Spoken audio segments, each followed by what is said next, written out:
Have you told your friends that you see ghosts? Oh, absolutely not. Gina Rodriguez returns in Not Dead Yet. I'm back, baby. Who is that? Oh, she's the obituary writer. And Brad Garrett joins the brilliant ensemble cast. Titan, Maverick, Titan of all Mavericks. These are all words used to describe me. Not Dead Yet. Season premiere. Tonight, 8:30, 7:30 Central on ABC. And stream on Hulu.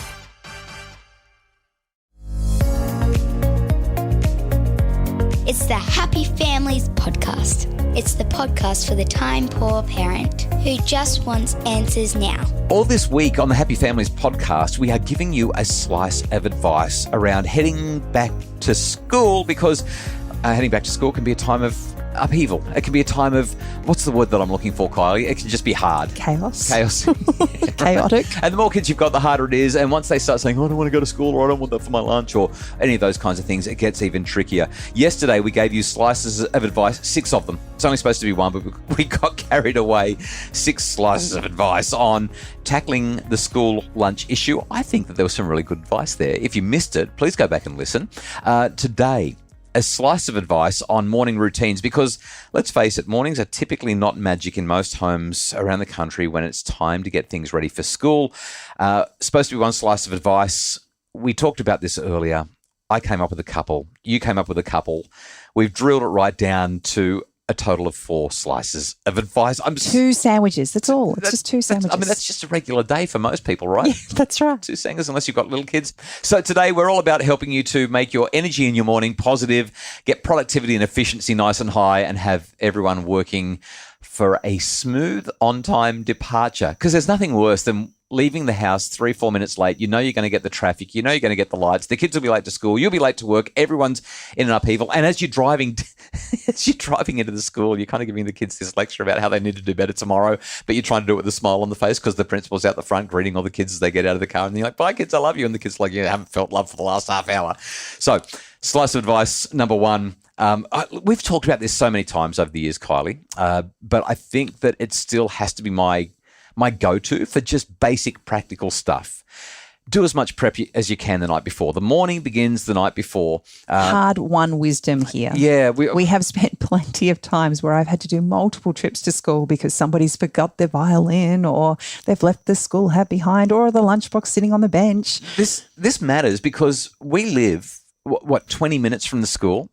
And the other day when I took one of our kids to school, the only one who's now going to school, as I took her to school, it took us 40 minutes. Traffic was bad because everyone was getting back to school for the first time. 40 minutes plus the 20 minutes home, it's an hour out of your day. And if you're going to do 2 trips like that anyway, but then you've got to do a third one because somebody forgot their lunchbox, or they forgot their sports shoes, or they forgot their violin, all of a sudden, it blows the day apart. So morning begins the night before. Pack the sports uniform. Make sure you know where their school shoes are, their school socks, their school bag, their lunchbox. The uniforms are ready. If it's winter time, which obviously we don't need to worry about it now, but in a couple of months' time, when it gets a little bit cooler, you want to make sure that you know where their school jumper is and that you're not going to have to buy them a third one for the year. And don't ever believe them when they say it's in their school bag. Go and check. Go and check. Such important advice. That's our first slice of advice. Morning begins the night before, significantly reduces morning stress. I have one word for you for number 2. Yep. Margin. I was going to say, I bet I can guess it because I know where you go with this. Is your favourite word when it comes to mornings. Explain, please, margin. Margin works beautifully with our first slice of advice. If we've done all the preparation the night before, it gives us the breathing space to have a much calmer morning, in theory. Depending on how many children you have, the morning's still going to be busy. But if you've done all of the preparation the night before, school lunches are almost packed and ready to go. Choices and decisions around all of that have been made previously. Kids' school bag and their school uniform is all in place. Then all we're really doing is helping our children have breakfast, getting them dressed, and getting out the door. So that's a really nice tie-in with where I want to go with my next point. Okay, when there's margin, I mean, I'm just thinking about it. If I'm reading a book and the words go from one edge of the page to the next, every now and again in a bid to save paper, historically, I have extended the margins on my printer so that I'm printing from edge to edge. I do that when I only want to fit everything on one page. Yeah, that's right. But then you sit there and read it and there's no margin and it feels horrible because there's no white space. The white space allows you to, I guess, bring... It gives your brain a break. Yeah, exactly. And that's what we need in our mornings. Margin allows you to have space for unexpected hiccups. And it leads, like I said, into my second slice of advice, our third slice of advice in total. And that is that margin means that you can focus more on connection and less on correction and direction.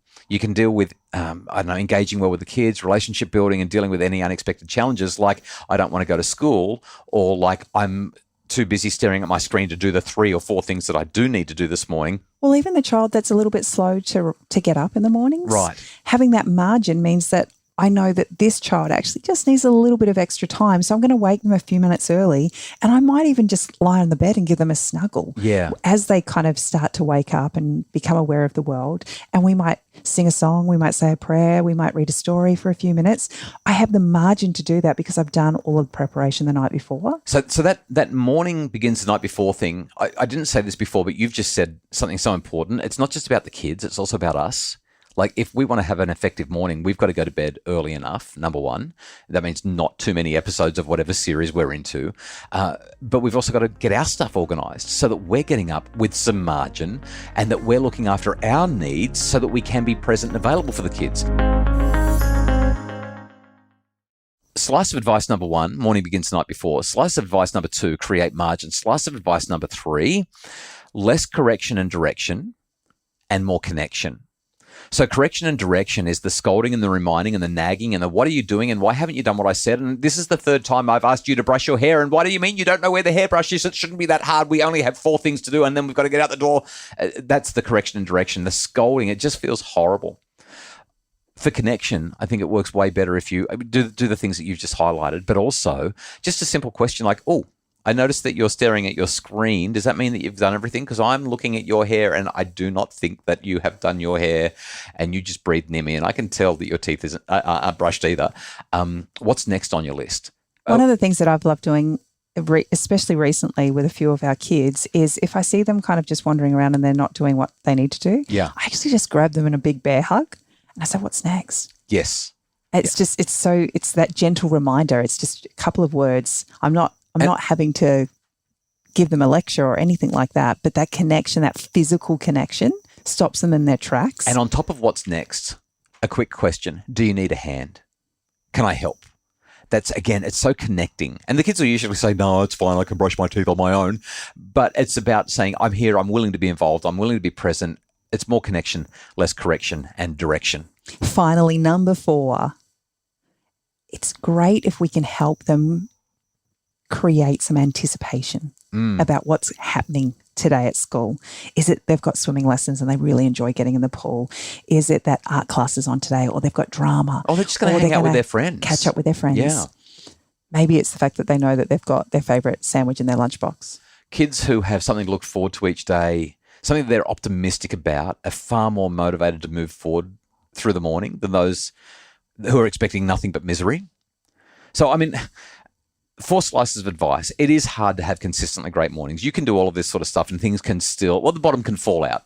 Everything just pear-shaped.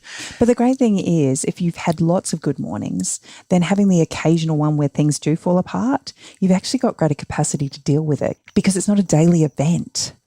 It's a lot easier to keep it all together when it's just once in a blue moon. Yeah, so if your routine, I mean, we're only day 2 for many people, or week 2 for a bunch of other people around the country. But if your routine does become disordered, or if things are currently volatile, I think these 4 simple slices of advice can help make mornings much more magic. We really appreciate you listening to the Happy Families podcast. Thank you so much. Hopefully it's making your family happier. The Happy Families podcast is produced by Justin Rulon from Bridge Media. Craig Bruce is our executive producer. For more information about how to make your family happier, we would love for you to visit us and check out The Quest. It's the brand new membership program designed specifically to make your family function better and be happier. The Quest, you can find it at happyfamilies.com.au. The Quest, coming soon.